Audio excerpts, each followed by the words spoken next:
आणि इथं मला आनंद, खुशबूताई, आमच्या सोहम, डॉक्टर विनयजी, मधुबालाताई, तसंच ज्योतिताई आणि दिलीपचंदजी धोका ह्या सगळ्यांनी इथं बोलवलं. त्याबद्दल कर्नावट परिवार आणि धोका परिवार आणि त्यांचे सगळे परिवारातल्या सदस्यांना मनापासून धन्यवाद देतो आणि आपल्या सगळ्यांची रजा घेतो. जय हिंद, जय महाराष्ट्र.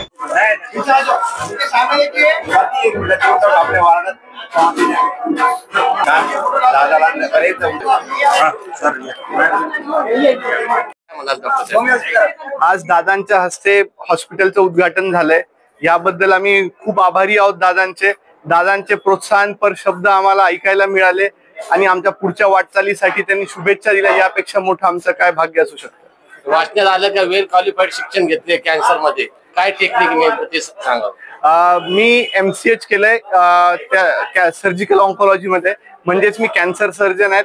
तसंच डॉक्टर खुशबू जैन या DM मेडिकल ऑन्कोलॉजिस्ट आहेत, म्हणजे त्या किमोथेरपीच्या डॉक्टर आहेत. कर्नावट हॉस्पिटलने आतापर्यंत सिल्लोडला सुविधा दिलेली, डॉक्टर सिल्लोडून आले, काय वाटलं तुम्हाला? म्हणजे माझी तरी सुरुवात आहे. माझ्या आई वडिलांनी केलेल्या कामाचा हा त्यांना मोबदला आहे किंवा त्यांना असा प्रतिसाद मिळाला, त्याच्यामुळे मला प्रेरणा मिळाली की पेशंटची सेवा करण्याची, रुग्ण सेवा करण्याची. हॉस्पिटलमध्ये काय काय सुविधा ठेवलेली? हॉस्पिटलमध्ये आमच्याकडे ICU आहे, 2 अद्ययावत ऑपरेशन थिएटर आहे, लॅप्रोस्कोपी सिस्टीम आहे जी की भारतातली सर्वात अद्ययावत लॅप्रोस्कोपी सिस्टीम आहे. त्याचबरोबर किमोथेरपी डे केअर युनिट आहे, जिथे की पेशंट खूप आरामदायकरित्या किमोथेरपी घेऊ शकतो. 35 बेडचं हॉस्पिटल आहे. यात 4 तज्ञ डॉक्टर आहेत. आम्ही दोघे, डॉक्टर आनंद, डॉक्टर खुशबू, त्यानंतर डॉक्टर विनय कर्नावट आणि doctor Madhubala Karnavat. ICU bed 10 आहेत. आमचे प्रयत्न चालू आहेत शासकीय स्कीम साठी. हळूहळू पुढच्या 1-2 महिन्यात त्याही उपलब्ध होऊन जातील. काय आव्हान करतो नागरिकांना? मी हे आवाहन करेल की व्यसनांपासून दूर राहा, कॅन्सर होणार नाही यासाठीच प्रयत्न करा आणि एक आरोग्यदायी जीवनशैली आजमावण्याचा प्रयत्न करा. आणि आम्ही कर्नावट कॅन्सर हॉस्पिटल थ्रू त्यांना सेवा देण्यासाठी उपलब्ध आहोत. हे N11 मध्ये आहे. TV सेंटर पासून DMart कडे जो रोड जातो त्या मेन रोडवर सर्व्हिस प्रिपरेटरी इन्स्टिट्यूटच्या अपोजिटला आहे. डॉक्टर आनंद विनय कर्नावट. कॅन्सर हॉस्पिटलमध्ये सर्व सुविधा आहेत. म्हणजे जर पेशंट कॅन्सरचा आला तर ऑपरेशन, किमोथेरपी, रेडिओथेरपी इकडे तिकडे कुठेही पेशंटला पळावं लागणार नाही. आणि असं नाहीये की कॅन्सरचा पेशंट आला, सर्जनकडे गेला तर सर्जन ऑपरेशन करून मोकळा होतो, किमोथेरपी वाल्याकडे गेला तर तो किमोथेरपी देऊन मोकळा होतो. इथं तसं नाहीये. इथं हे जे कपल आहे ते दोन्ही एकाच छताखाली पूर्ण इलाज होणार आहे कॅन्सरचा.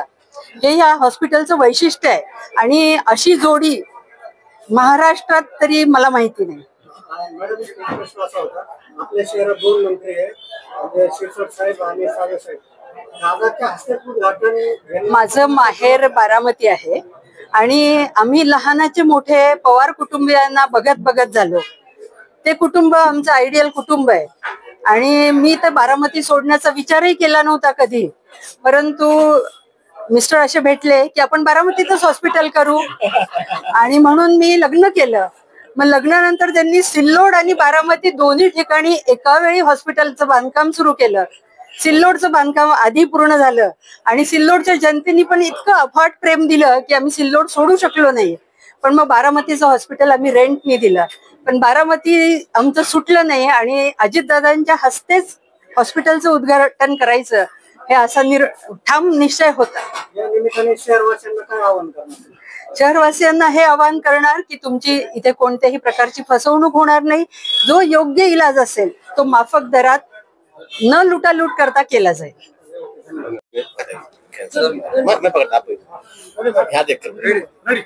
मैं डॉक्टर खुशबू कर्नावट हूँ. मैंने DM मेडिकल ऑन्कोलॉजी में किया है. मेडिकल ऑन्कोलॉजी मतलब कीमोथेरेपी का जो ट्रीटमेंट करते हैं वो डॉक्टर. मैं कीमोथेरेपी, इम्यूनोथेरेपी, टारगेटेड थेरेपी, जो भी लेटेस्ट थेरेपी है उसमें ट्रेंड हूँ. साथ ही में मैंने MD रेडिएशन ऑन्कोलॉजी में किया है. कैंसर को ट्रीट करने के लिए 3 मेन ब्रांचेस लगती है. एक होता है कैंसर सर्जरी, दूसरा मेडिकल ऑन्कोलॉजी और तीसरा रेडिएशन ऑन्कोलॉजी। तो सर सर्जिकल ऑन्कोलॉजी के हैं, कैंसर सर्जन हैं, मैं मेडिकल ऑन्कोलॉजी एज वेल एज रेडिएशन ऑन्कोलॉजी दोनों देखती हूँ। तो इसके लिए हम दोनों टीम में एक साथ पूरा कैंसर का इलाज कर सकते हैं।